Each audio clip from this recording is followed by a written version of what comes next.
With interest rates set to continue to rise into next year, what's next for the housing market?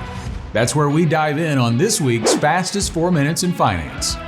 Hello again, I'm Scott Inman. In last week's Fastest 4, we told you to prepare for remarks from Federal Reserve Chair Jerome Powell to potentially rattle markets.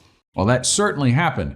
Powell held firm to the Fed's commitment to raising short-term borrowing rates until, as he said, the job is done, meaning inflation is under control. The S&P 500 was off nearly 4% in the next 3 trading days. The market is clearly ready to hear that rate hikes are coming to an end sooner rather than later. The concern is whether the Fed will get the timing right. Raising rates is slowing demand, and that is affecting prices. Take the housing market. Demand has weakened tremendously since mortgage rates rose above 5% at the end of April. Buyers have in many cases put their plans on hold. As a result, home price appreciation has slowed. According to the S&P CoreLogic Case-Shiller Index, in June, home prices grew at the slowest pace in 2 years. But here's the interesting part. Supply is still constrained. According to Redfin, new listings of homes for sale fell 15% in August, and as a result, the total supply of for-sale homes fell too. Home sellers are increasingly deciding to hold on to their homes and even take them off the market rather than cut prices significantly in order to sell. There are many banging the drum of an impending housing market crash.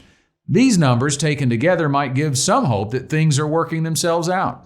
If prices stabilize, the housing market should too, putting supply and demand more on an even keel. Now, the only caveat here is affordability.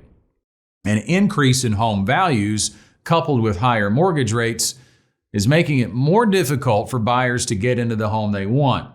The answer to making homes more affordable is, of course, wage growth. In other words, homes are more affordable if a household earns higher income, and that is tracking positive as well. Take the July personal income data released last week. It showed that wages and salaries grew 0.8% in July and 10% year over year. Connor Sin, a Bloomberg opinion columnist, gives us a little math to show how this could help.